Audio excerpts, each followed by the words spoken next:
Hi అండి, నమస్తే. Welcome to my channel voice of Lakshmi. Shri Yeddanapudi Sulochanarani garu రచించిన గిరిజా కళ్యాణం నవలలో నుంచి 8వ భాగాన్ని వినేద్దామండి. చందు టిప్ టాప్గా డ్రెస్ అయ్యి కిందికి వచ్చాడు. అక్కడ గిరిజ అతని కంటే అందంగా ముస్తాబయ్యి అతని కోసం వేచి చూస్తున్నట్టుగా నిలబడింది. నీలం రంగు షిఫాన్ చీర కట్టుకున్న గిరిజ నీలమేఘంలా ఉంది. జడలో ఉన్న కనకాంబరం పూలమాల ఆ అమ్మాయి బుగ్గల్లో ఎరుపుకి పోటీ పడుతున్నట్లుగా ఉంది. తనతో పాటు అడుగులు వేస్తున్న గిరిజను చూడగానే చందు ఆగాడు. నువ్వెక్కడికి? మీతో వస్తున్నాను. నేనెక్కడికి వెళ్తున్నానో తెలుసా? తెలుసు, క్లబ్కి. అతను హేళనగా చూశాడు. ఏనాడైనా ఆ పేరు విన్నావా? సినిమాలు పుస్తకాలు వీటి పుణ్యమా అని అలాంటివి అందరికీ బాగానే తెలుస్తాయి. ఈ అవతారంలో అక్కడికి వస్తే అందరూ నవ్వుతారు, నిన్నొక దిష్టిబొమ్మలా చూస్తారు. అక్కడున్న అవతారాల్లో నాదో అవతారంగా ఉంటుంది. దిష్టిబొమ్మ అయినా పర్వాలేదు, ప్రత్యేకత ఉంటుంది. చందుకి గిరిజని చాచి చెంప మీద కొట్టాలన్నంత కోపం వచ్చింది. తాతయ్య పుణ్యమా అని మంచి చీరైతే కట్టుకున్నావు, కానీ అక్కడ ఆ కత్తులు కటార్లతో డిన్నర్ ఎలా తినాలో నీకెలా తెలుస్తుంది? నువ్వు వాటితో అవస్థ పడుతుంటే అందరూ నన్ను చూసి నవ్వుకోవడానికా? నేర్చుకుంటాను. పుడుతూనే అందరూ అన్నీ నేర్చుకోరుగా. మీరు మీ పరిస్థితులను బట్టి త్వరగా నేర్చుకుంటే నేను కాస్త ఆలస్యంగా నేర్చుకుంటాను, అంతే కదా. అక్కడ నా ఫ్రెండ్స్ ఉంటారు. ఉంటే నాకే, వాళ్ళు మీ ఫ్రెండ్సేగా. నేను వాళ్ళకి తెలిసిందాన్నయ్యే. అక్కడ నిలబడి మేనేజర్ సాయన్న ఈ తర్కం వింటున్నారు. ఇంతలో రాజగోపాలరావు గారు నానే వచ్చారు. చందు, నువ్వు బయటకు వెళ్తుంటే గిరిజను కూడా వెళ్ళమని నేనే చెప్పాను. ఇద్దరూ కలిసి వెళ్ళండి. చందు ఇక మాట్లాడలేకపోయాడు.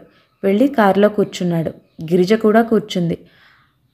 అతను రై అని స్టార్ట్ చేశాడు. సర్రున రివర్స్లో కారును గేటుకు రవ్వంతలో కొట్టుకోకుండా తప్పించి బయటకు తీశాడు. గిర్రున పక్కకు తిప్పాడు. ఇష్టం వచ్చినట్టుగా వచ్చేపోయే కార్లకి లారీలకి ఎక్కడ రాసుకుంటుందోనన్నట్టుగా తీసుకెళ్తూ డ్రైవ్ చేయసాగాడు. కానీ గిరిజ కాస్త కూడా భయపడలేదు. ఎగిరిపోతున్న పైటను పట్టుకుంటూ గాలికి చెదిరిన జుట్టును సరిచేసుకుంటూ నిటారుగా కూర్చుంది. చందు సడన్ బ్రేక్తో కారుని ఓ పక్కగా ఆపేశాడు. గిరిజ మాట్లాడలేదు. చందు తనే అన్నాడు. గిరిజ, నీకు పుణ్యం ఉంటుంది. నన్ను వదిలి. నేనిప్పుడు మిమ్మల్ని పట్టుకుని బంధించలేదే వదిలేయడానికి. నవ్వులాట కాదు, నేను సీరియస్గా చెప్తున్నాను. నాకు ఈ పెళ్ళి ఇష్టం లేదని, తాతయ్య పోరు పడలేక చేసుకున్నానని నీకు ఆనాడే చెప్పాను. అది చాలా ఆలస్యమైన తర్వాత అనుకుంటున్నాను నేను. మీరు మొదటే నాకు చెప్పి ఉంటే ఈ పెళ్ళి జరిగేది కాదు. తాతయ్య నాకు నువ్వు పెళ్లి కూతురువన్నీ చెప్పలేదు. అది నా తప్పు కాదు. అతను స్టీరింగ్ మీద కొట్టాడు. వెంటనే బోయిమని హారన్ మోగింది. తప్పంతా నాది ఒప్పుకుంటున్నాను, సరేనా? నా వల్ల పెద్ద పొరపాటే జరిగింది.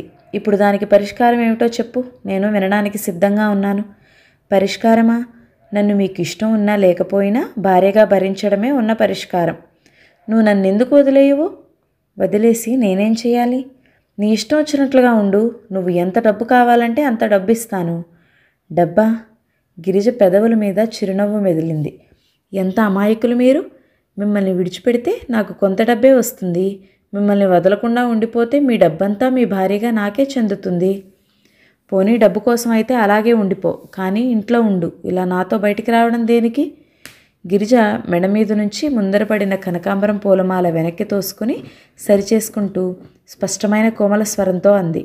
తప్పకుండా వస్తాను. ఎందుకంటే పెళ్ళైన మొదటి రాత్రి మీరు మీ మనసులో మాట బయట పెట్టేశారు. నాకు త్వరలో డైవోర్స్ ఇచ్చేస్తానన్నారు. నేను మీతో రాకపోతే మీ అభిరుచులకు తగ్గట్టుగా లేనని సాకు చెప్పి మీరు నాకు విడాకులు ఇవ్వచ్చు. అతను నుదురు కొట్టుకున్నాడు. కర్మ, నువ్వింత తెలివిగలదానివని నేను అనుకోలేదు. అందుకే అలా వాగేశాను. ఇక ముందైనా జాగ్రత్తగా ప్రవర్తించండి. ఎక్కువగా మాట్లాడడం ఎప్పుడూ ప్రమాదమే. ఎందుకంటే ఆ మాటల్లో మనమేమిటో బాగా తెలిసిపోతుంది. అతను గిరిజని తీక్షణంగా చూశాడు. ఆ చూపులకి కించిత్తు కూడా చలించలేదు. దూరంగా ట్యాంక్ బండ్ నీళ్లలో తిరుగాడుతున్న పడవల్ని రెప్పవాల్చకుండా చూస్తుంది. అతనికి ఈ అమ్మాయిని బెదిరించి పోట్లాడే లాభం లేదని అర్థమైపోయింది. నిస్సహాయంగా చూస్తూ అన్నాడు. చిచ్చి, ఈ వెధవ పెళ్లిలోకి తాతయ్య మనిద్దరినీ లాగబట్టి కానీ లేకుండా ఉండే ఎంత బాగుండేది. మీ తమ్ముడికి నేను అంత సాయం చేశానని నువ్వు నా పట్ల ఎంతో గౌరవంగా ఉన్నావు. అది అలాగే ఉంటే ఎంత హాయిగా ఉండేది. నువ్వు నన్ను దేవుళ్లా భావిస్తున్నావని సాయన్న చెప్పాడు. నేను చాలా తప్పు పని చేస్తున్నానని భగవంతుడికి తెలిసినట్లుంది. అర్హత లేని వ్యక్తికి గౌరవం ఇస్తున్నావు నువ్వు సుమా అన్నట్లుగా ఈ పని చేసి నా కళ్ళు తెరిపించాడు. చందుకి కోపం వచ్చేసింది. అంటే ఇప్పుడు నేనంటే నీకు గౌరవం లేదంటావు అంతేగా? ఎవడికి కావాలి నీ బోడి గౌరవం? దానికోసం నేనేం ప్రాకులాడడం లేదే. మీ అభిమానం కోసం కూడా ఇక్కడ ఎవరూ ఎదురు చూడడం లేదు. నేను తలుచుకుంటే నిన్ను వదిలించుకోలేనని అనుకుంటున్నావా? నా కంఠంలో ప్రాణం ఉండగా జరగదు. ఆ ప్రాణం అనేది నాలో లేకుండా మీరు చేస్తే తప్ప. ఏమిటి? అతని చెయ్యి గాలిలోకి లేవబోయి ఆగింది. వెర్రిగా చూసిన అతను వెంటనే కారు స్టార్ట్ చేశాడు. ఆ తర్వాత చందు గిరిజతో ఇంకా ఏం మాట్లాడలేదు. కారు సరాసరి వచ్చి క్లబ్ ముందు ఆగింది. కారు ఆగగానే మిత్రబృందం చందు కోసం బిలబిలా వచ్చారు. ఏమిట్రా 2 రోజుల నుంచి దర్శనాలు లేవు? చందు, ఎన్నాళ్ళైందిరా నిన్ను చూసి? గబగబా అంటున్న వాళ్ళు కారులోంచి దిగుతున్న గిరిజను చూసి ఆగిపోయారు. అందరూ ముఖముఖాలు చూసుకున్నారు. కొంతమంది మెడలు గోక్కుంటూ వెనక్కి వెళ్ళిపోతే మరికొంతమంది గిరిజను చూడనట్టే చందుతో మాటలు సాగించారు. కొంతమంది గిరిజను పలకరించారు. నమస్కారం వదిన గారు. నమస్తే మిసెస్ గిరిజ. నమస్తే మిసెస్ గిరిజ. నమస్కారం మిసెస్ చందు. గిరిజ వాళ్ళకి నమస్కరించింది. బాగున్నారా? నవ్వు ముఖంతో అడిగింది. ఎంతసేపు మీ ఫ్రెండ్స్ని క్లబ్లకి తిప్పడమేనా? మీరు మా ఇంటికి రాకూడదా? అంది. అందరూ ఈ ఆహ్వానానికి ఇంకా తెల్లబోయారు. చందు మమ్మల్ని ఇంటికి పిలవడు, లేకపోతే మేమెందుకు రాము అంటూ ఫిర్యాదు చేశారు. అమ్మో ఇంటికా? వాళ్ళ తాతయ్య ఊరుకోడు అన్నాడు ఇంకో అతను. ఇప్పుడు పెత్తనం మారిందిలేవోయ్ అన్నారెవరో. క్షణంలో అందరూ తనతో మానేసి గిరిజతో మాట్లాడడం గమనించాడు చందు. అతనికి గమ్మత్తుగా అనిపించింది. అందరూ లోపలికి వెళ్ళారు. టేబుల్ దగ్గర కూర్చున్నారు. చందు అందరికీ డ్రింక్స్ ఆర్డర్ ఇచ్చాడు. అందరూ పేరు పేరున ఏం కావాలో తమ ప్రత్యేక ఇష్టాలేమిటో చెప్పారు. చందు గిరిజని అడిగాడు. నువ్వు? మీరేది తాగితే అది. నోవా కోలా 2 అన్నాడు చందు బేరర్తో. చందు డ్రింక్ చేయడు, మీకు తెలుసా? అడిగాడు రమేష్. గిరిజ తెలీదన్నట్లు తల ఊపింది. నా గురించి ఏమీ తెలీదు, ఇంకా చాలా తెలుసుకోవాలి అన్నాడు అతను. డ్రింక్స్ వచ్చాయి. హఠాత్తుగా క్లబ్లో లైట్లు ఆరిపోయాయి. దూరంగా ఎర్రగా వెలుగు కనిపించింది. ఆ వెలుగులో నక్షత్రంలా మెరిసింది ఒక అమ్మాయి. ఆ అమ్మాయి ఒంటి మీద బట్టలు చూసేవారికి ఉద్రేకం కలిగించేటంత బిగుతుగా పొట్టిగా ఉన్నాయి. ఆ అమ్మాయి ఒళ్ళు వెనక్కి ముందుకి విరుస్తోంది. నేపథ్యంలోంచి సంగీతాన్ని ఆర్కెస్ట్రా వినిపిస్తోంది. ఆ సంగీతం దెయ్యపు అరుపుల్లా వికృతమైన కేకలతో భయంకరంగా ఉంది. అది డ్యాన్స్ అంటున్నారు వీళ్ళు. మజాగా ఉందంటూ తలలు ఊగిస్తున్నారు. గిరిజ ఆ అమ్మాయిని తదేకంగా చూస్తుంది. గిరిజ చిన్నప్పుడు ఒకసారి చూసింది సర్కస్. ఆ సర్కస్లో ఆడపిల్లలు తీగల మీద నడుస్తూ ఉయ్యాల మీద నుంచి దూకుతూ ఎన్నెన్నో ఫీట్స్ చేశారు. ఆ రాత్రి ఇంటికి తిరిగి వచ్చిన తర్వాత ఎంతసేపో వాళ్ళను గురించి బాధపడింది. పాపం వాళ్ళు కింద పడితే, ఏ కాలో చేయో విరిగితే. గిరిజ ఎన్నో రోజులు ఆ సర్కస్ అమ్మాయిల్ని మర్చిపోలేకపోయింది. ఎన్నో సంవత్సరాల తర్వాత మళ్ళీ గిరిజకి ఇప్పుడు గుండెలో అదే బాధ ఏర్పడింది. బట్టలు విప్పేస్తూ డాన్స్ చేస్తున్న అమ్మాయిని చూస్తుంటే అదే సర్కస్ వాళ్ళ మీద కలిగిన జాలి గిరిజకి కలిగింది. ఈ ప్రపంచంలో ప్రతి ఆడపిల్ల గౌరవంగా గుట్టుగా బ్రతకాలని అనుకుంటుంది. కానీ అందరి జీవితాల్లోనూ అది సాధ్యపడదు. మృగతృష్టగా మిగులుతుంది. కొంతమంది ఇలా సంఘానికి నిషా ఎక్కించే మత్తు పానీయాల్లా మారుతారు. మరికొంతమంది నోరులేని ఇల్లాళ్లుగా భర్తల దౌర్జన్యానికి గురవుతారు. ఇంకా కొంతమంది పెద్ద చదువులు చదివి ఉద్యోగాలు చేసినా పెళ్ళి అవ్వక, అయినా అది సరిగ్గా నిలబడక, సంఘం సూటిపోటి మాటలకి తట్టుకోలేక, వెన్నుపూస విరిగినట్టుగా కృంగి ఉన్న సుఖాన్ని కూడా అనుభవించలేక ఉసూరుమంటూ జీవితం వెళ్లదీస్తారు. జీవితంలో దగాపడ్డం, సంఘం పాదాల కింద నిర్దయగా నలిగిపోవడం, ఒక మగవాడి స్వార్థానికి బలి కావడంలోనూ సంఘటనలు ఏకాస్తో వేరైనా వాటిల్లో ఆపదలు మాత్రం అందరికీ ఒక్కటే. ఆ డాన్సర్ని చూస్తూ రమేష్ ఈ లోకల్లో లేనట్టుగా అంటున్నాడు. అబ్బా, కొబ్బరి ముక్కలా ఉంది, కురికై బుద్ధి వేస్తుందిరా. శ్రీనివాస్ టేబుల్ కింద నుంచి రమేష్ కాలి మీద తన పాదంతో గట్టిగా నొక్కాడు. అబ్బా, చంపేశావు కదరా అన్నాడు రమేష్ తిరిగి చూస్తూ. ఏమిటా వాగుడు? అవతల చందు భార్య ఉంది కనుసైగ చేస్తూ రహస్యంగా చెప్పాడు. కర్మ, వీడు ఈవిని వెంటేసుకొచ్చాడెందుకు? మనం నోరు విప్పి మాట్లాడుకునేందుకు లేదు విసుక్కున్నాడు రమేష్. వాళ్ళకి ఈరోజు చందు చాలా పరాయిగా కనిపించాడు. అతను నవ్వలేదు, జోక్ చేయలేదు. సీరియస్గా చూస్తూ కూర్చున్నాడు. అబ్బా, భార్యలు భర్తల్లో హ్యూమర్ని మింగేస్తారనడానికి మన చందుయే సాక్ష్యం. వాడు చూడు ఈరోజు ఎలా ఉన్నాడో. హెడ్ మాస్టర్ గారి ముందు స్కూల్ పిల్లాడిలా ఉన్నాడు. బోర్గా ఉంది, ఇక పోదాం అనుకున్నారు. ఒక్కొక్కరే చందుకి చెప్పి జారుకున్నారు. ఫ్రెండ్స్ లేకపోయేసరికి చందుకి విసుగొచ్చేసింది. వెళ్ళిపోదాం అంటూ లేచాడు. ఇంటికి తిరిగి వస్తుండగా చందు అడిగాడు, ఎలా ఉంది డాన్స్? ఎలా ఉంటుంది? అక్కడ చూసింది ఏదైనా కొత్త అయితేగా అంది గిరిజ. అంటే ఏముంది, ఎక్కడ చూసినా ఒకటే సంగతి. మగవాడి ఆనందం కోసం ఆడది పడే పాట్లు. ఇంటి దగ్గర భార్య వంట చేసి భర్తని మురిపించాలని చూస్తుంది. క్లబ్కి వెళితే డాన్సర్ తన ఒళ్ళు వంపులు చూపి తన్మయపరచాలని తహతహలాడుతుంది. స్త్రీ ఎందుకో ఇట్లా మగవాడి చుట్టూ తన జీవితం అల్లుకోవాలని చూస్తుంది. ఆ ఆడవాళ్ల కోవలోకి నువ్వు రావుగా. రాకూడదనే అనుకుంటున్నాను. కానీ మిమ్మల్ని సృష్టించిన భగవంతుడు కూడా మగవాడేగా. ఆడవాళ్ళందరి మనసులు ఒకే మైనంతో తయారు చేసి ఉంటాడేమో. రవి దగ్గర నుంచి ఉత్తరం వచ్చింది. రాజగోపాలరావు గారు అన్న మాట అక్షరాలా నిలుపుకున్నారు. గిరిజ పెళ్ళవగానే రవిని ఋషి వ్యాలీ తీసుకెళ్లి స్కూలులో చేర్పించి అవసరమైన ఫీజు కట్టి వచ్చారు. అంత క్రితమే సాయన్నని తోడు ఇచ్చి విజయవాడ పంపి గిరిజ ఉంటున్న ఇల్లు ఖాళీ చేయించి వచ్చేలా ఏర్పాటు చేశారు. గిరిజ పెళ్లి గురించి చుట్టుపక్కల వారంతా రకరకాలుగా చెప్పుకుంటున్నారని, తనని అనేక ప్రశ్నలు వేశారని రవి చెప్పాడు. ఋషి వ్యాలీ వెళ్ళిన తర్వాత రవి వారం రోజులకోసారి ఉత్తరం రాస్తూనే ఉన్నాడు. ఆ ఉత్తరం నిండా వాడి స్కూల్ కబుర్లే. సంతోషం నిండిన ఆ కబుర్లు చదువుతుంటే గిరిజకి ఎంతో హాయిగా ఉంటుంది. ఈరోజు కూడా గిరిజ రవి దగ్గర నుంచి వచ్చిన అలాంటి ఉత్తరాన్ని చదువుతోంది. అక్క, నేను కులాసా, నువ్వు కులాసా అని తలుస్తున్నా. రాజగోపాలరావు గారికి నా నమస్కారాలు. అక్క, నువ్వు బొత్తిగా జవాబే రాయడం లేదు, చాలా అశ్రద్ధ చేస్తున్నావు. ఇక్కడ నాకంతా బాగుంది. అక్క, ఈ స్కూల్ వాతావరణం చూస్తుంటే ఎవరైనా చదువుకుంటే డబ్బున్న అబ్బాయిగానే చదువుకోవాలని అనిపిస్తుంది. బెజవాడలో బ్యాగ్ మోసుకుంటూ ఫీజు కోసం ఏ నెలదా నెల వెతుక్కుంటూ చదివే ఆ చదువుకి ఈ చదువుకి ఎంత తేడా కదా. నా ఈ అదృష్టానికి మా గిరిజక్కే కారణం అనిపిస్తుంది. రాజగోపాలరావు గారు ఎంతో మంచివారు కదూ.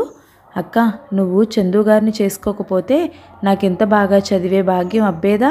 కానే కాదు. నువ్వు చెప్పినట్లు నేను మధుమూర్తికి ఉత్తరం రాశాను. అతను వెంటనే జవాబు రాశాడు. ఆ జాబు కూడా ఇందులో జత చేర్చి పంపిస్తున్నాను. అక్క, మధుమూర్తి చాలా మంచివాడు. నువ్వే అతనికి ఉత్తరం రాయి. మీరిద్దరూ స్నేహితులు కదా. చెప్పకుండా పెళ్లి చేసుకున్నామని అతనికి కోపం వచ్చింది. నువ్వు ఉత్తరం రాస్తే ఆ కోపమంతా పోతుంది. తప్పకుండా రాయి. నాకు కూడా జవాబు రాయి. రాస్తావు కదూ. అందరినీ అడిగానని చెప్పు. బావగారికి నా నమస్కారాలు. గిరిజ ఆ ఉత్తరం చూసి నిట్టూర్చింది. బావగారికి నమస్కారాలు. రవి ఎంత తేలికగా బావగారు అన్న మాట అలవాటు చేసుకున్నాడు. వాడి నోటి వెంట ఆ మాట వింటే తనకే ఎలాగో అనిపిస్తుంది. గిరిజ మధుమూర్తి రాసిన ఉత్తరం చదివింది. అది చాలా క్లుప్తంగా అయినా అభిమానపూర్వకంగా ఉంది. చిరంజీవి రవికి ఆశీర్వదించు రాయినది. నువ్వు రాసిన ఉత్తరం అందింది. నేను పని ఒత్తిడిలో ఉండి వెంటనే నీకు జవాబు రాయలేకపోయాను. నువ్వేమీ అనుకోవద్దు. నువ్వు రాసిన ఉత్తరం 2-3 సార్లు చదివాను.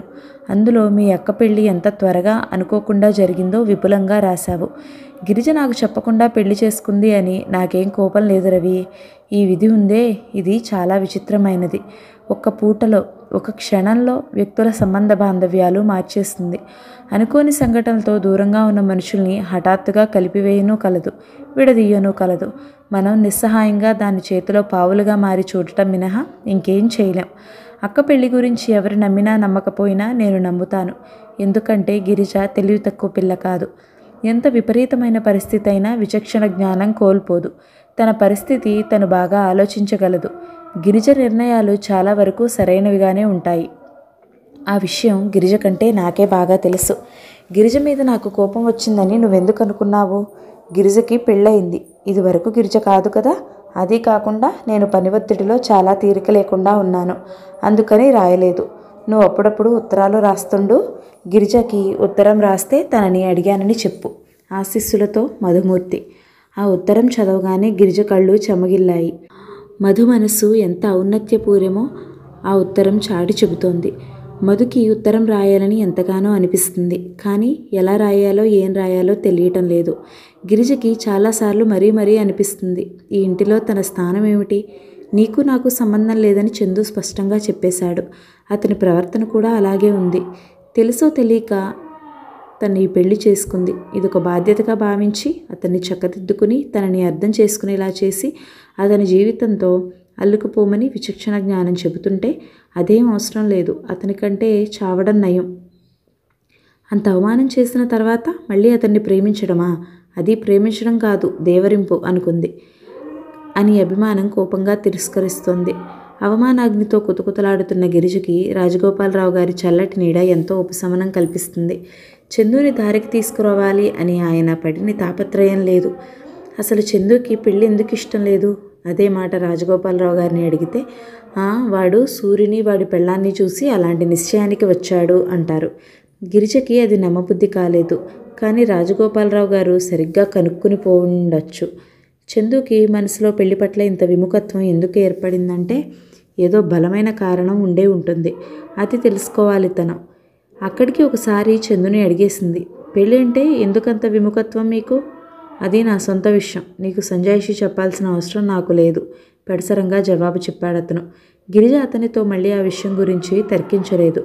ఎలా తెలిసిందో గాని గిరిజకి డబ్బుగల అబ్బాయితో పెళ్ళయిందని గిరిజ బంధువులు చాలామందికి తెలిసింది. ఎవరెవరో ఉత్తరాలు రాస్తున్నారు. పిన్నత్త మనవరాలట, పెదమామయ్య చిన్న కూతురట, తల్లి స్నేహితురాలి చెల్లెలి కొడుకట. గిరిజ వాటిలో చాలా వాటికి జవాబే వ్రాయలేదు.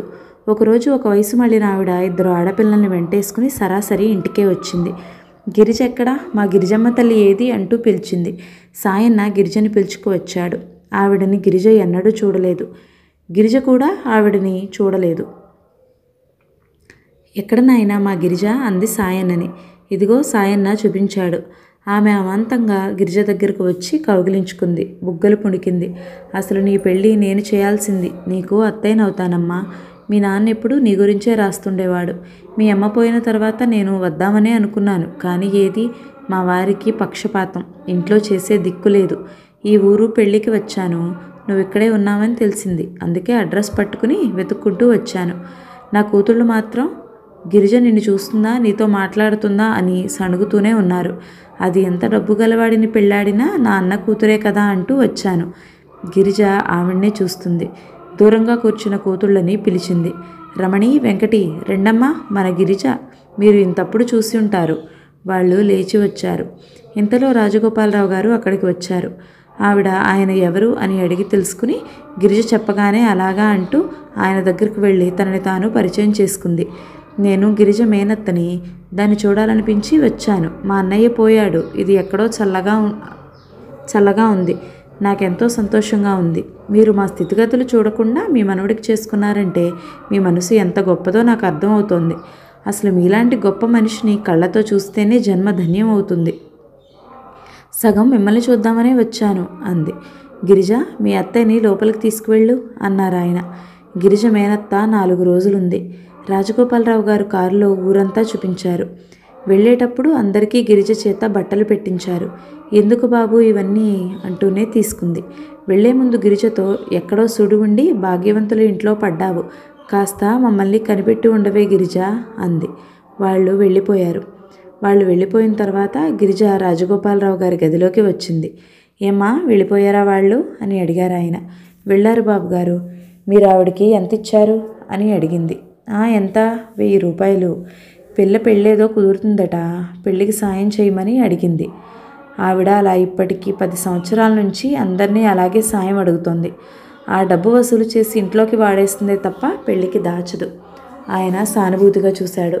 పోన్లేమ్మా, మధ్యతరగతి సంసారాల్లో ఇలాంటి ఇబ్బందులు, అవి మనం పట్టించుకోకూడదు. ఈవిడ ఇప్పుడు నా మీద ఇంత ప్రేమ చూపిస్తుంటే నాకే ఆశ్చర్యంగా ఉంది. మా నాన్న పోతే కనీసం మేమేమయ్యామో అని కూడా ఒక ఉత్తరం ముక్క రాసి కనుక్కోలేదు. ఇప్పుడు ఎంత ప్రేమ వలకబోస్తుందో. గిరిజ, నా డబ్బు నీకు ఇలా దూరం బంధువుల్ని దగ్గర చేస్తే నాకు చాలా సంతోషమే. నువ్వు ఈ ఇంటి కోడలిగా అందరికీ అపురూపంగా అండగా ఉండాలి. ఎంతమందికి ఉంటే మాత్రం ఏం లాభం? ఒక వ్యక్తికి మాత్రం నేను అసలు అవసరం లేదు లోపల అనుకుంది గిరిజ. రాజగోపాలరావు గారి కూతురు జ్ఞాపకార్థం ఆమె పోయిన రోజున వర్కర్స్ అందరికీ భోజనాలు పెట్టి బట్టలిచ్చి ఘనంగా స్మరించుకోవడం అలవాటు. ఆయన వ్యాపారం అంతా కూతురు పేరిటనే ఉంది. కమలా ఇంజనీరింగ్ ఏజెన్సీస్, కమలా డిపార్ట్మెంటల్ స్టోర్స్, కమలా ట్రాన్స్పోర్ట్ కంపెనీ, ఇవన్నీ కూతురుతో పాటు పెరిగి పెద్దవైన వ్యాపారాలు. ఒకప్పుడు ఆయన ఎంతో ఉత్సాహంగా 4 తలలు 10 చేతులు ఉన్న మనిషిలా వ్యాపారాలన్నీ రాత్రింపవళ్ళు శ్రమపడి అదే లోకంగా పనిచేసి అభివృద్ధి చేశారు. ఇప్పుడు ఆయన శక్తి తగ్గిపోయింది, ఉత్సాహం ఉడిగిపోయింది. ప్రతి మనిషి జీవితంలో సూర్యుడిలా ఉదయించడం, మధ్యాహ్న వేళలో ప్రజ్వరిల్లడం, ఆ తర్వాత పడమటికి వాలి అస్తమించడమో జరుగుతుంది. రాజగోపాలరావు గారి జీవితం పడమటి దశకు మళ్ళీపోయింది. సూర్యాస్తమయం అయ్యే సమయం దగ్గరికి వచ్చిందని ఆయనకి తెలుసు. చందు కాస్త బాధ్యత గలవాడైతే ఆయనకి ఎంతో ఆనందంగా ఉండేది. పెళ్ళవగానే గిరిజను వెంటబెట్టుకుని వెళ్ళి స్వయంగా దగ్గరుండి అన్నీ వివరంగా చూపించారు. గిరిజ తెలివిగల పిల్ల కాబట్టి ఎప్పటికైనా చందుని తన మార్గానికి లాగి ఈ బాధ్యతలు వాడు భరించేలా చేస్తుందని ఆయనకి నమ్మకం అనిపించసాగింది. ఆయన చేతి కింద వర్కర్స్ పోలెడంతమంది ఉన్నారు. గిరిజకి ఆయన చెప్పారు, గిరిజ, వర్కర్స్ అంటే వాళ్ళకి జీతాలు ఇవ్వడంతోనే తీరిపోయింది అనుకోకూడదు. వాళ్ళ కష్టసుఖాలు కూడా ఒక కంట కనిపెట్టి ఉండాలి. అలాగని మరీ ఏమరిపాటుగా ఉండి వాళ్ళు చెప్పినదంతానూ నమ్మకూడదు. అవసరాల కోసం లేని ఇబ్బందులు సృష్టించి మన మంచి మనసుకి గాలం వేయాలని చూస్తారు. యజమాని అంటే వర్కర్స్ని జాగ్రత్తగా చూసుకోవాలి. ముందు అతనికి ఉండడానికి చోటు, తినడానికి తిండు, ఈ 2 అవసరాలు సమకూరుతున్నాయా చూడాలి. వాళ్లను పూర్తిగా నమ్మాలి. కానీ మన నమ్మకాన్ని వాళ్ళు దోచుకోకుండా జాగ్రత్త పడాలి. సోమరిపోతులను మనం దరిదాపుల్లో ఉంచకూడదు. ఎందుకంటే వాళ్ళు చెదపురుగుల్లా వ్యాపారాన్ని పట్టి తినేస్తారు. అసమర్థుడైన మంచివాడి కంటే సమర్థుడైన కోపిష్టి వర్కరే ఉండడం మంచిది. వ్యాపారం చేసేటప్పుడు ఎప్పుడూ యజమాని వర్కర్ మీద ఆధారపడనట్లే ఉండాలి. నువ్వు లేకపోయినా వ్యాపారం నడుస్తుంది సిమా అన్నంత ధీమాగా ఉండాలి. వాళ్లకు అన్ని వసతులు కల్పించాలి. ఇక్కడ కాకపోతే ఇంకో చోట బ్రతకగలను అని ఏ వర్కర్ అయినా అనుకుంటే అతనికి యజమానికి మధ్య సత్సంబంధం లేనట్లే. ఇంకో చోట ఎక్కువ జీతం ఇస్తామని అవకాశం వచ్చినా ఇక్కడ నాకు దొరికిన అభిమానం విలువ అక్కడ దొరకవేమో అనే శంక అతనిలో కలగాలి. వర్కర్ అంటే పని చేసేవాడు. అతని మీదనే మన వ్యాపారం ఆధారపడి ఉంటుంది. ఇందులో బాయ్ దగ్గర నుంచి మేనేజర్ వరకు అందరూ ముఖ్యులే. జీతం హెచ్చుతగ్గులు బట్టి ఎక్కువ తక్కువలు వీళ్ళకి ఆపాదించకూడదు. కంపెనీలో ప్రతి వర్కర్ని యజమాని అపురూపంగా ఇతని వల్లనే నా ఫ్యాక్టరీ నడుస్తుంది సుమా అన్నంత జాగ్రత్తగా చూసుకోవాలి. గిరిజ రాజగోపాలరావు గారు చెప్పే ప్రతి మాటని ఎంతో శ్రద్ధగా వినేది. ఆయన అనేవారు, గిరిజ, ఈ ప్రపంచంలో కష్టమైనది చేయలేనిది ఏదీ లేదు. ప్రతిదీ ఫార్ములా, ఒక ప్రణాళిక. ఏ పని చేయాలన్నా దాన్ని విడదీసి భాగించుకోవాలి. దాని ప్రకారం శ్రద్ధగా చేసేయాలి. ఈ చిన్న సూత్రంలోనే ప్రపంచంలోని పెద్ద పెద్ద వ్యాపారాలన్నీ ఇమిడి ఉన్నాయి. చిన్న వ్యాపారం అయితే వేలల్లో, కాస్త పెద్దదైతే లక్షల్లో, ఇంకా పెద్దదైతే కోట్లల్లో. ఇక్కడ సూత్రం ఒకటే, దాని అంకెలు మాత్రమే తేడా. బాధ్యతగా తీసుకునేవాడికి ఈ అంకెలలో చిన్న పెద్ద అనే భావన ఉండదు. నువ్వు రోజు మేనేజర్ గారి దగ్గర లెక్కలు చూస్తున్నావు. ఇప్పుడు ఊరికే కూడికలు తీసివేతలు మాత్రమే చూస్తున్నావు. నువ్వు తీరుబడిగా ఉన్నప్పుడు ఆ పుస్తకాలు దగ్గర పెట్టుకుని అసలు ఈ ఖర్చంతా ఏమిటి, ఎందుకయింది అన్న దృష్టితో చూడు. అప్పుడు వాటిని చూడటంలో ఏకాగ్రత దానంతటదే వస్తుంది. గిరిజ తల ఊపింది. రాజగోపాలరావు గారు అన్నారు, నువ్వు పక్క నుండి సాయం చేస్తే చందు తేలికగా ఈ వ్యాపారాన్ని చూడగలడు అని నా నమ్మకం. ఎందుకంటే వ్యాపారంలో ఎప్పుడూ ప్రొపరేటర్ కంటే మేనేజర్కే అనుభవం, నైపుణ్యం, తెలివితేటలు ఎక్కువగా ఉండాలి. నడిపించేవాడు ఇతనైతే నడిచేవాడు అతనవుతాడు. గిరిజకి ఆయన ఎందుకింత శ్రద్ధగా వివరంగా తనకి వ్యాపారం అంతా చూపిస్తున్నారో ఇప్పుడు కానీ అర్థం కాలేదు. ఆయన ఒక విధంగా తనకి ట్రైనింగ్ ఇస్తున్నారు. గిరిజ ఇదంతా నేర్చుకోవాలని ఉత్సాహంగానే ఉంది. ఆయన చెప్పినది రెండోసారి చెప్పే అవకాశం రానియకుండా గ్రహిస్తోంది. అదొక చదువులా అయిపోయింది. వారిద్దరిది గురు శిష్యుల సంబంధం అయింది. విద్యార్థికి చదువు మీద ఏకాగ్రత పెరిగిన కొద్దీ గురువుగారి పట్ల చనువు, గౌరవం ఎక్కువే అవుతాయి. గిరిజకి కూడా అలాగే ఉంది. ఒక్కొక్కసారి మంచం మీద పడుకుని ఒంటరిగా ఉన్నప్పుడు గిరిజ మళ్ళీ ఆలోచనలో పడుతుంది. ఇదంతా నాకెందుకు, ఎప్పటికైనా వెళ్ళిపోవాల్సిన దాన్ని, ఈ బంధాలు నా చుట్టూ నేను ఎందుకు బిగించుకోవాలి అనిపిస్తుంది. తల్లి సంస్మరణ రోజున ఇంట్లో అంతా కోలాహలంగా ఉంది. కానీ చందు ఇంట్లో లేడు. గుర్రపందాలు జరుగుతున్నాయి. స్నేహితులతో వెళ్ళిపోయాడు. రాత్రి పొద్దుపోయిన తర్వాత కానీ రాలేదు. ఏమిట్రా, నీకోసం వర్కర్స్ ఎంతసేపు చూశారు అన్నారు రాజగోపాలరావు గారు. వర్కర్సా, ఎందుకు ఆశ్చర్యంగా అడిగాడు చందు. ఏమిట్రా, ఏ లోకంలో ఉన్నావు? ఈరోజు మీ అమ్మ పోయిన రోజు ఆయన గుర్తు చేశారు. ఓ అదా, దానికి నేను లేకపోతే ఏమవుతుంది తాతయ్య? ఏమిటో నీ చాదస్తం నాకు అర్థం కాదు. చచ్చిపోయిన వాళ్ళ పేరు మీద ఇంత ఆర్భాటం దేనికి? సిల్లి సెంటిమెంట్ తప్ప అనేసి వెళ్ళిపోయాడు. గిరిజ అక్కడే ఉంది.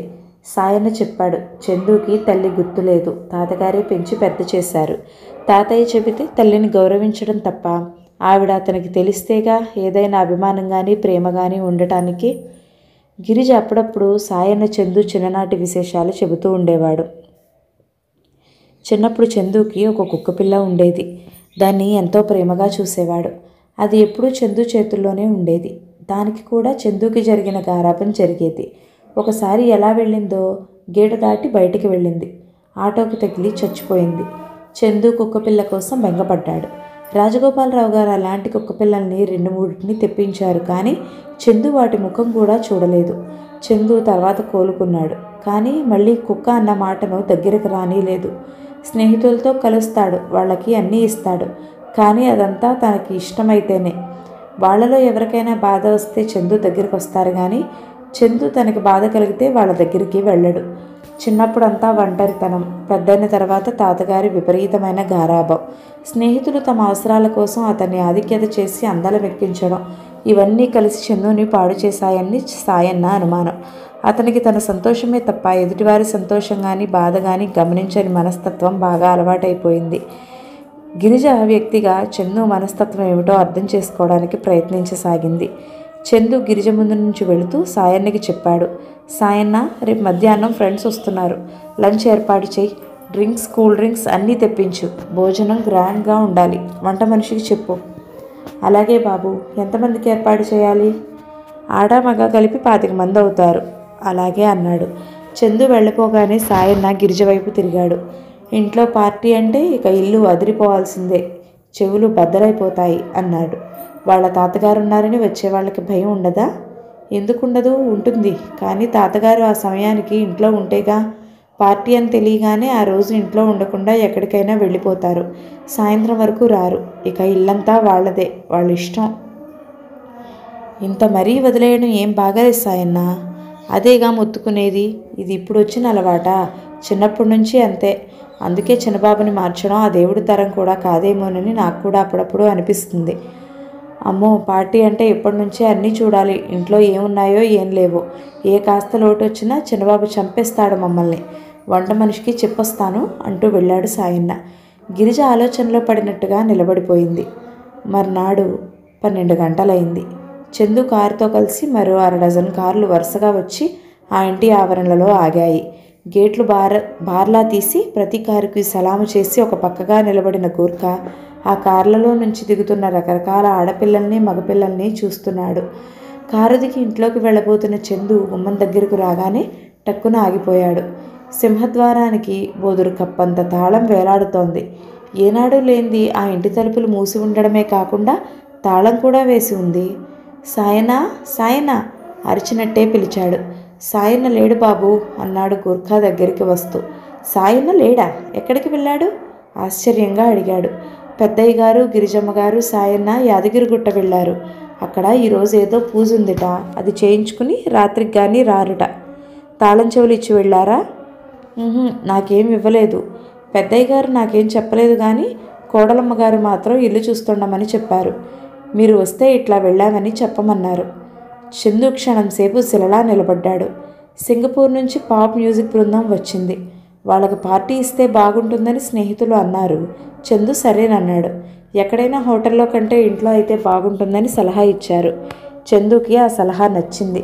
అందుకని నిన్ననే సాయన్నకి చెప్పాడు. ఈరోజు ఉదయం లేవగానే వారికి టీ పార్టీ ఉంటే తనని కూడా ఆహ్వానిస్తే వెళ్ళాడు. వాళ్ళని తీసుకుని లంచ్కి ఇంటికి వచ్చాడు. మూసి ఉన్న తలుపులు చూసి చందు ఫ్రెండ్స్ కూడా తెల్లబోయారు.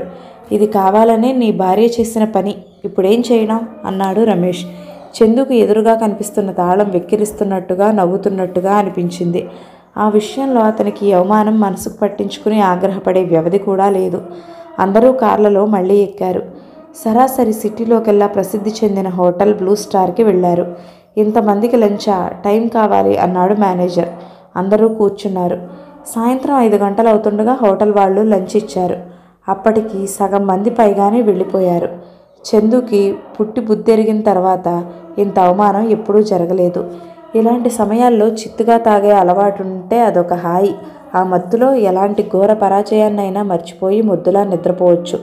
చందుకి ఆ అలవాటు కూడా లేదు. రాత్రి 8 గంటల వేళ అతను ఇంటికి వచ్చాడు. అతను కారు దిగేసరికి ఇంటి తలుపులు తీసే ఉన్నాయి. ఇల్లంతా గదిగదికి దీపాలు వెలుగుతూనే ఉన్నాయి. అతను నిలువునా మండుతున్న క్రోధజ్వాలలా లోపలికి వచ్చాడు. సాయన్న, ఆ పిలుపుకి ఇల్లు కంపించినట్టుగా అయింది. సాయన్న వచ్చాడు. నువ్వు బ్రతికే ఉన్నావా? సాయన్న తెల్లబోయాడు. అన్నాడు తల ఊపుతూ. నువ్వు ఏనాడైనా ఈ ఇల్లు వదిలిపెట్టి ఎక్కడికైనా వెళ్ళావా? వెళ్ళలేదు. ఈరోజు ఎందుకు వెళ్ళావు? సాయన్న తలగొక్కున్నాడు. చిన్నమ్మగారు రమ్మనమని అంటే వెళ్ళానండి. నేను ఎప్పుడూ ఇల్లు వదిలిపెట్టి వెళ్ళనని కేకలేసి మరీ తీసుకువెళ్ళారండి. ఈరోజు ఫ్రెండ్స్ని పార్టీకి పిలిచానని చెప్పానుగా. చెప్పారు, నేను కూడా అదే అన్నాను. చిన్నమ్మ అన్నారు, పర్వాలేదులే సాయన్న, డబ్బులు ఉండాలే కానీ ఈ ఊళ్ళో భోజనానికి ఏం తక్కువ, ఏ హోటల్లోనైనా ఏర్పాటు చేసుకుంటారులే అని వంట మనిషికి కూడా సెలవిచ్చారండి. రాజగోపాలరావు గారి కోసం హార్లిక్స్ గ్లాస్ తీసుకువెళుతున్న గిరిజ అక్కడికి వచ్చింది. ఇద్దరూ ఒకరిని ఒకరు తీక్షణంగా చూసుకున్నారు. పేనుకు పెత్తనం ఇస్తే ఏదో చేసిందిట, అడ్డమైన వాళ్ళకి అధికారాలు ఇస్తే ఇలాగే ఉంటుంది అన్నాడు చందు సాయన్నతో. ఆయన పెద్దయ్య గారు పడుకునే వేళ ఇది, ఇంట్లో గొడవ ఏమీ వినిపించకూడదు అంది గిరిజ. సాయన్న సరేనన్నట్లు తల ఊపాడు. సాయన్న, నా ఇంట్లో నా కాంక్షల, ఈ ఇల్లు నాది అవునా కాదా? చందు నిలదీశాడు. సాయన్న మీదేనన్నట్లు తల ఊపాడు. సాయన్న, ఇల్లు అనేది కావాలనుకుంటే బాధ్యతగా అన్నీ చూసుకోవాలి. ఫ్రెండ్స్ని వేసుకుని షికారు తిరిగితే సరిపోదు. చందు ఈసారి సూటిగా గిరిజ వైపు తిరిగాడు. ఫ్రెండ్స్ ఎంతసేపు వాళ్ళ మీద పడి ఏడుస్తావెందుకు? నా డబ్బు తింటున్నారనేగా. వాళ్ళ సంగతి సరే, నీ మాట ఏమిటి? నువ్వు డబ్బు మీద ఆశతో కాకపోతే ఈ ఇంట్లో ఎందుకున్నట్టు? వాళ్ళు తెలివి తక్కువ వాళ్ళు కాబట్టి నన్ను అడిగి తింటున్నారు. నువ్వు తెలియగల దానివి కాబట్టి నీ అతి తెలివితేటలతో తాతయ్య నీకు ఇచ్చేలా ఏర్పాటు చేస్తున్నావు. ఆ డబ్బు కోసమేగా పొమ్మన్నా కూడా ఈ ఇల్లు పట్టుకుని వెళ్లాడుతున్నావు. నేనేమనని అనాలి? ఇంకెప్పుడు నా దగ్గర ఫ్రెండ్స్ గురించి ఎత్తకు అనేసి వెళ్ళిపోయాడు. గిరిజ క్షణం సేపు అలాగే నిలబడిపోయింది. ఆ ముఖంలో కొరడా దెబ్బలు ఎడాపెడా తిన్నప్పటి బాధ కనిపిస్తోంది. సాయన్న ఈ గొడవ నాకెందుకు అన్నట్లు మెల్లగా అక్కడి నుంచి వెళ్ళిపోయాడు. రాజగోపాలరావు గారు ట్రాన్సిస్టర్ పెట్టుకుని ఇంగ్లీష్ న్యూస్ వింటున్నారు. ఆయనకి ఆ శబ్దంలో గిరిజా చందు పడిన ఘర్షణ వినిపించలేదు. ఆయన శ్రద్ధగా న్యూస్ వింటున్నారు. ఎంతలో గిరిజ అక్కడికి వచ్చింది. హార్లిక్స్ గ్లాస్ ఆయన పక్కగానున్న స్టూల్ మీద పెట్టింది. మరో నిమిషంలో తాళం చెవులు కూడా ఆ పక్కనే ఉన్నాయి. గిరిజ, ఏమిటిది అన్నారు ఆయన. నన్ను ఈ బాధ్యత నుండి తప్పించమని అడుగుతున్నాను. ఆయన రేడియో తగ్గించారు. ఏమైంది? చందు వచ్చాడా? ఏమైనా అన్నాడా అడిగారు ఆయన. గిరిజ మాట్లాడలేదు. నిన్నే వాడు వస్తాడని, నోటికి వచ్చినట్టు మాట్లాడతాడని మనం అనుకున్నదేగా. ఇందులో విశేషం ఏముంది?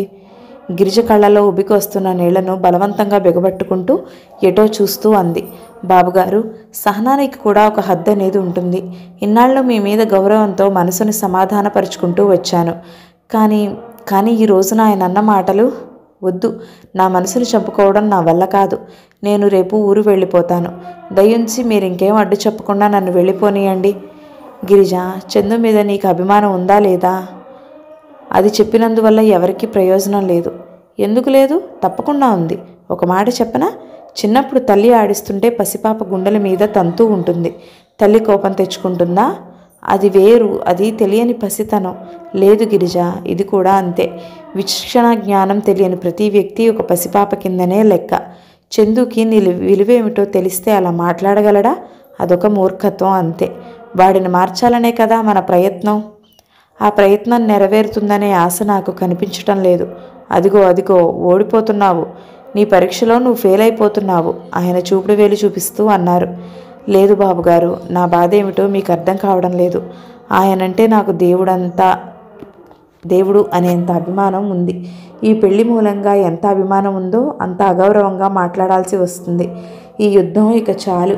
నేను ఓడిపోయినా పర్వాలేదు, దూరంగా వెళ్ళిపోవడమే మంచిది. గిరిజ, అదిగో అచ్చు మామూలు ఆడపిల్లలా మాట్లాడుతున్నావు సుమా. ఈరోజు నీ ధైర్యం అంతా ఎందుకు ఇలా నీళ్లు గారిపోతుంది? నా మాట విను. మామూలు ఆడపిల్ల పెళ్లి చేసుకుంటే అది ఏ కారణంగానైనా విఫలమైతే నా కర్మ ఇంతేనని ఏడుస్తూ కూర్చుంటుంది. అదే తెలివిగల ఆడపిల్ల అయితే అసలు లోపం ఎక్కడ ఉందో తెలుసుకుని సరిచేసుకుని చక్కదిద్దడానికి ప్రయత్నిస్తుంది. నువ్వు మామూలు ఆడపిల్లవి కాదు. నువ్వు ఓడిపోయి చందుకి దూరంగా వెళ్ళిపోవద్దు. నువ్వు గెలవాలి. చందుయే ఓడిపోయి నీ దగ్గరకు రావాలి. ఇది నా ఆశీస్సు. గిరిజ, ధైర్యం తెచ్చుకో. వాడి మాటలు నువ్వు పట్టించుకున్నావంటే నీ అసలు ప్రయత్నం నువ్వు మర్చిపోయావన్నమాటే. ఇదిగో తీసుకో ఆయన తాళం చెవులు అందిస్తూ అన్నారు. మనిషి సామర్థ్యంలో ఉన్న అసలు రహస్యం ఏమిటో చెప్పనా? ఎవరైనా మనల్ని సులభంగా గెలవవచ్చును అని అనుకుంటే వారిని చిత్తుగా ఓడించడం. గిరిజకి ధైర్యం వచ్చింది. ఆయన అనునయ వాక్యాలతో గాయపడిన మనసు కాస్త శాంతించింది. తాళం చెవులు తీసుకుంది. నిజమే, తను వెళ్ళిపోతే చందు కోరుకున్నట్లే జరుగుతుంది. అలా కాకూడదు. తను ఎప్పటికైనా ఇక్కడి నుంచి వెళ్ళిపోవడం అనేది ఖాయమే. కానీ అది చందుకి భయపడి కాదు, కాదు, తన ఇష్టం మీద వెళ్ళిపోతుంది. గిరిజకి రెట్టింపు శక్తి, ధైర్యం వచ్చినట్లయింది. తాళం చెవులు తీసుకుని పెద్ద లైట్ తీసి చిన్న లైట్ వేసింది. గిరిజ వెళుతుంటే ఆయన పిలిచారు. దిండు కింద నుంచి కవర్ తీసి ఇస్తూ, ఇదిగో నీకు ఉత్తరం వచ్చింది. రవి రాశాడు, నాకు కూడా రాశాడు. సెలవులు ఇచ్చారట, గురువారం వస్తున్నానని రాశాడు అని ఇచ్చాడు. ఆ మాట వినగానే గిరిజ ముఖం ఎంతో సంతోషంతో వెలిగిపోయింది. ఉత్తరం తీసుకుని తలుపులు దగ్గర వేసి బయటకు వచ్చేసింది. గిరిజా కళ్యాణ నవలలో నుంచి 8వ భాగం పూర్తయిందండి. మిగతా కథను తర్వాతి భాగంలో విందాం. కథ నచ్చితే లైక్ చేయండి, షేర్ చేయండి, ఛానల్ని సబ్స్క్రైబ్ చేయండి. Thank you so much for watching.